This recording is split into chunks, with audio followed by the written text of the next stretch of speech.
कारुंजर पहाड़ जो कि पाकिस्तान के इंतहाई जनूब मशरक़ में वाक़या हैं, थरपारकर की तहसील नगर पारकर का हिस्सा हैं और ये तहसील हिंदुस्तान के बॉर्डर पर वाक़या है, जहां हिंदुस्तान का बॉर्डर तीन अतराफ मशरिक़, मगरिब और जनूब में काफ़ी किलोमीटर तक वाक़या है।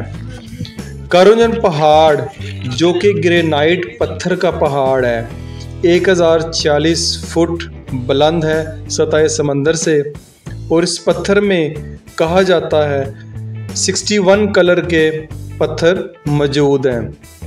नाजरीन, welcome back to another vlog. आज के व्लॉग में हम मौजूद हैं सिंध में, सिंध का इलाका थरपारकर, उसकी तहसील नगर पारकर में। इससे पहले नगर पारकर म्यूज़ियम, इसके अलावा नगर पारकर सिटी से रिलेटेड मैं कुछ व्लॉग ऑलरेडी अपलोड कर चुका हूँ। उम्मीद है उन व्लॉग्स को आपने एंजॉय किया होगा। मेरे साथ इस व्लॉग में मौजूद हैं मेरे दोस्त शकील अहमद और मेरे दूसरे दोस्त यासिर अहमद। जैसा कि जानते हैं, सिंध टूर्स में हम इस वक्त मौजूद हैं गर्मियों में। इसके काफ़ी सारे व्लॉग मैं ऑलरेडी अपलोड कर चुका हूं, तो उस सिलसिले का ये भी एक व्लॉग है जिसमें हम कारुंजर पहाड़ उनको विज़िट करेंगे और यहाँ पे आगे एक मुक़द्दस तालाब या मुक़द्दस जगह है हिंदुओं की, उसको भी जाके विज़िट करेंगे। तो ये अभी हम नगर पारकर से सुबह के टाइम निकल चुके हैं, गाड़ी में हम जा रहे हैं। ये नगर पारकर सिटी है और आगे जो पहाड़ आपको नज़र आ रहे हैं कारुंजर पहाड़, ये भी आपको साथ साथ दिखाएंगे। और ये देखें कितना खूबसूरत जो है वो इलाका है, कितनी खूबसूरत जगह है, हरियाली काफ़ी है। अगर जब कभी भी आप आएँ तो अगस्त के महीने में ज़रूर आएँ, क्योंकि बारिशें यहाँ पे हुई होती हैं। बारिशों की वजह से ये इलाका काफ़ी सरसब्ज़ व शादाब होता है। अगर आप इस मुक़द्दस मकाम जिसको सारोदर कहा जाता है वहाँ जाना चाहते हैं तो सुबह सुबह लाजमी निकलें। दोपहर को गर्मी काफ़ी हो जाती है, तो हम भी तकरीबन सुबह सुबह ही निकले थे, लेकिन फिर भी थोड़ा लेट हो गया। मोस्टली कोशिश करनी चाहिए कि फजर की नमाज के बाद आप इस तरफ निकलें।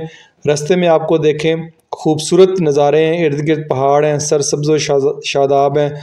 लोग सुबह सुबह अपने अपने कामों पे निकले हुए हैं और सड़क माशाल्लाह बहुत ज़्यादा प्यारी है, खूबसूरत है, तन्हाई भी है और साथ साथ आप पहाड़ों की खूबसूरती को भी इंजॉय करते हैं। थोड़ा हिस्ट्री में बात करें, कारुंजर पहाड़ तारीख़ी लिहाज से भी बहुत ज़्यादा अहमियत के हामिल हैं, क्योंकि हिंदू और जैन मत के पैरोकारों के हज़ारों साल पुराने मंदिर इस पहाड़ में मौजूद हैं, जिन तक कुछ साल पहले तक पहुंचना बहुत ही मुश्किल था, लेकिन उस वक्त भी बड़ी तादाद में लोग इन मंदिरों तक पहुंचा करते थे।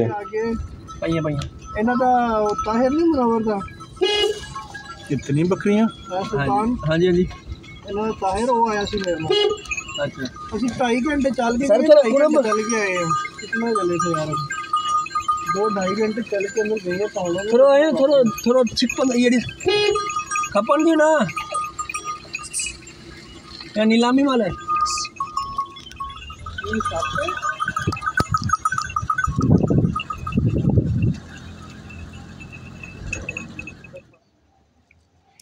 लेकिन अब डॉक्टर रमेश कुमार ने नगर पारकर से इस मंदिर सारोदरो तक पक्की सड़क बनवा दी है, जो कि अभी आपको नज़र भी आ रही है। कितनी खूबसूरत पक्की सड़क है, और ये पहले सड़क मौजूद नहीं थी। लोग पैदल जो है वो मंदिर तक, यहाँ आगे मुक़द्दस मकामात तक जाया करते थे।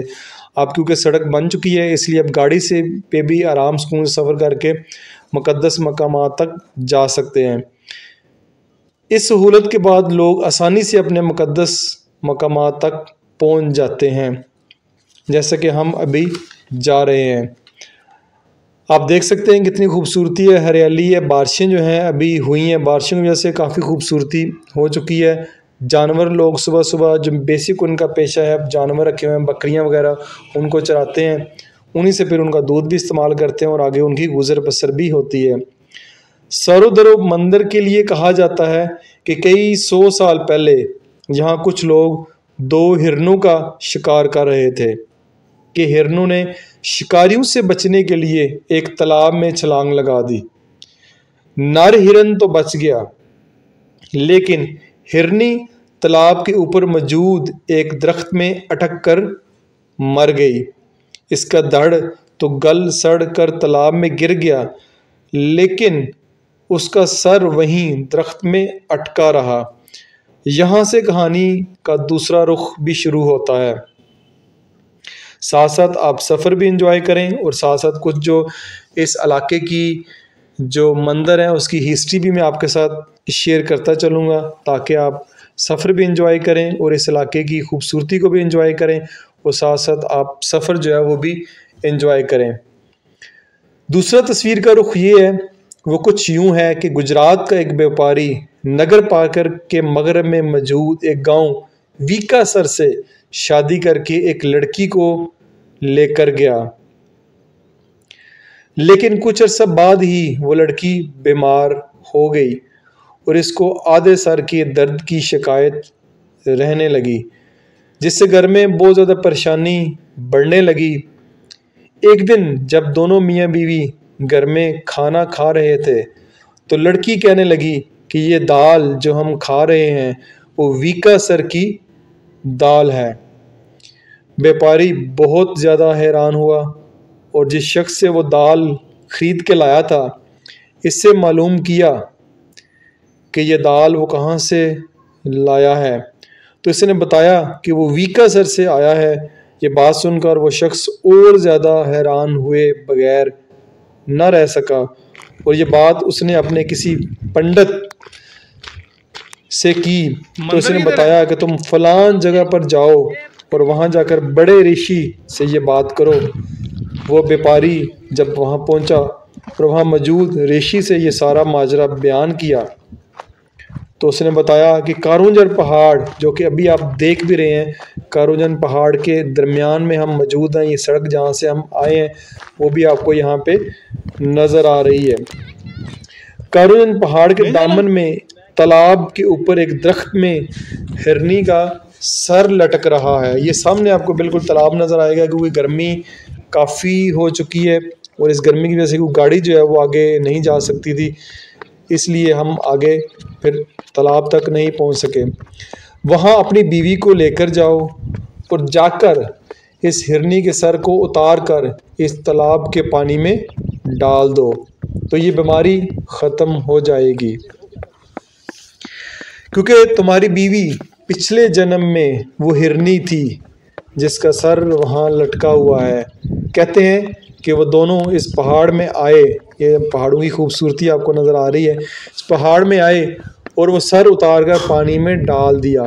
तब से ये तालाब मुक़द्दस तालाब कहलाया जाने लगा और लोग दूर दूर से यहाँ यात्रा के लिए आने लगे। ये इस छोटी सी एक प्लेस है, यहाँ पे मैं सीढ़ियों पे चढ़ के मैं ऊपर आया हूँ। यहाँ पे आपको कारुंजन पहाड़ जो हैं वो ऊपर से भी नज़र आ रहे हैं, हरियाली भी यहाँ की नज़र आ रही है। और ये अब जो है मैं यासिर साहब के साथ आहिस्ता आहिस्ता जो नीचे जो है अब जाने लगे हैं, क्योंकि अब गर्मी का मौसम है और काफ़ी ज़्यादा गर्मी की वजह से प्यास भी बढ़ गई है और थकावट भी जो है वो हो गई है। लेकिन आप देख सकते हैं कि पहले सड़क नहीं थी, सड़क ना होने के बावजूद भी इस तालाब तक लोग बड़ी दूर दूर से आया करते थे। लेकिन क्योंकि अब सड़क बन गई है तो सड़क बन जाने की वजह से अब गाड़ी पे भी लोग आराम सुकून से आ सकते हैं। जब भी आप आएँ नगर पार्कर आने का प्लान करें तो लाजमी आप मौसम का ख्याल रखें कि किस मौसम में यहाँ पे जाना चाहिए। मैं सजेस्ट करूँगा अगस्त में आप यहाँ पे आएँ, और पानी का इन इलाकों में कमी है तो पानी आप आते हुए अपने साथ जो है वो लेके ज़रूर आएँ, ताकि पानी की शॉर्टेज आपको ना हो। और हो सके तो साथ में आपके पास एक गाइड भी होना चाहिए जो आपको इर्द गिर्द के इलाके जो हैं वो आराम सुकून से आपको दिखा सके और आप इनको एंजॉय कर सकें। अगेन मैं आखिर पे शुक्रिया अदा करता हूँ खुरम भाई का, वो भी हमारे साथ मौजूद थे। उन्होंने भी हमें काफ़ी एरियाज़ जो हैं विज़िट करवाए हैं।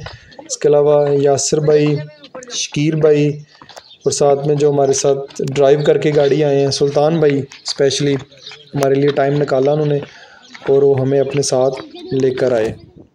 अब हम जो है मंदिर से वापस जा रहे हैं वापसी का सफ़र है। वापसी के सफ़र में फिर मारवी का कुआं, उस पर भी हम गए थे, वो उसका व्लॉग भी मैं आपसे शेयर कर चुका हूँ। ये आप देख सकते हैं कितने खूबसूरत पहाड़ हैं, काफ़ी कीमती पहाड़ हैं, ग्रेनाइट पत्थर के 61 कलर इनमें मौजूद हैं और सतह समंदर से तकरीबन 1000 फीट ये बुलंद हैं। उम्मीद है ये वाला व्लॉग आपने बहुत ज़्यादा एंजॉय किया होगा। व्लॉग अगर अच्छा लगे तो इसको लाइक और शेयर ज़रूर करें, और किसी भी किस्म की तारीख़ बताते हुए अगर मुझसे गलती हुई है तो उसके लिए मैं आपसे एडवांस माजरत करता हूँ। कमेंट्स में अपनी राय का ज़रूर इज़हार कीजिएगा। दिस इज़ मासूम बशर साइन।